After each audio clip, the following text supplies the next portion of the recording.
Hello everyone, this is সেতু from Setu's blog. কেমন আছেন আপনারা সবাই? আশা করি আপনারা সবাই খুব ভালো আছেন। দিন দিন এত পরিমাণ অলস হয়ে যাচ্ছে যে ভিডিও এডিটিং করতে আমার প্রচুর পরিমাণ আলসি লাগে।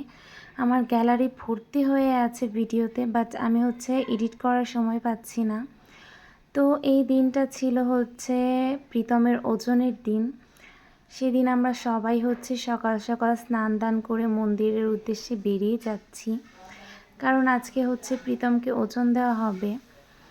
আর মন্দিরে গিয়েই ফার্স্টে আমি বাবার দর্শন করে নিই আর বাবাকে প্রণাম করি।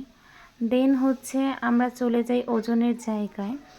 গিয়ে দেখি যে ওজনের জন্য পালাটা রেডি করা হচ্ছে, মানে যেটায় বসিয়ে ওজন দেওয়া হবে এই পালা দুটো রেডি করা হচ্ছে। আর এখানে অলরেডি অনেক মানুষ জমে গিয়েছে। দেন প্রীতমকে রেডি করা হচ্ছে, ওকে নতুন জামা কাপড়, দেন গলায় কাঠের মালা প্লাস আরও যা যা লাগে সব কিছু রেডি করা হচ্ছে। দেন আমার হাতে ছিল ওজনের সময় ওখানে যে ডালাটা দিতে হবে সেটা।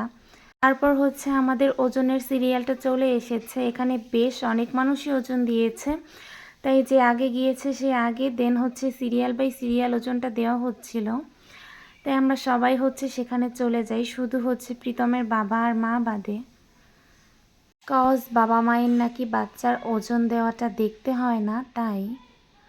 তোমার আজকে ওজন দিব? তোর মজা লাগতেছে না?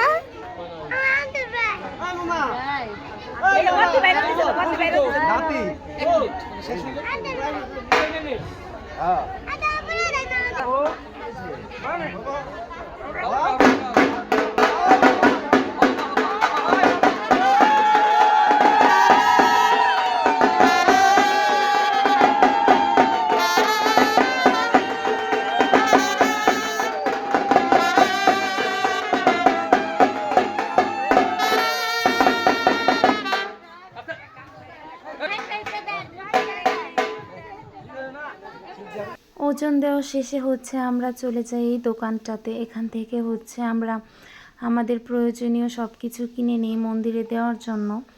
দেন আমরা মন্দিরে এখানে সবাই মিলে ধূপ দেখাচ্ছিলাম, মোমবাতি জ্বালাচ্ছিলাম। সব মন্দিরে গেলে এটা আমরা করি, তো এখানে গিয়েও সেটাই করছিলাম। আর আমরা সকাল থেকে উপোস করেছিলাম, বাড়ি থেকেও আমরা উপোস করে গিয়েছি। তাই মন্দিরের সামনেই এই ঠান্ডা ঠান্ডা শরবতগুলো বিক্রি করছিল, তাই আমরা সবাই মিলে সেখান থেকে শরবত খাচ্ছিলাম। এদিকে প্রীতমও কিন্তু উপোস করেছিল, যেহেতু আজকে ওর ওজন দিয়েছে, ও উপোস ছিল সকাল থেকে। দেন আমরা যে ওজনটা দিয়েছিলাম সেখান থেকে প্রসাদ হিসেবে আমাদের এই ফলগুলো দিয়েছে। আর এই প্রসাদটাও প্রীতমের বাবা আর মা বাদে আমরা সবাই খেতে পারবো। আর যেহেতু মন্দির থেকে এই ফলগুলো আমাদের কেটেই দিয়েছিল, তাই আমরা সেগুলো মন্দিরের সামনে বসেই খাচ্ছিলাম, কারণ এগুলো বাড়িতে নিয়ে যেতে যেতে নষ্ট হয়ে যাবে। দেন খাওয়া শেষ করে আমরা সবাই একটু মেলার সাইডে চলে যাই। আর মেলায় গেলে জানি না কেন এই সফট টয়েসগুলোর দিকে আমার চোখ যায়। দেন আমরা সবাই মেলায় আরও অনেকক্ষণ ঘোরাঘুরি করার পর বের হয়ে যাই।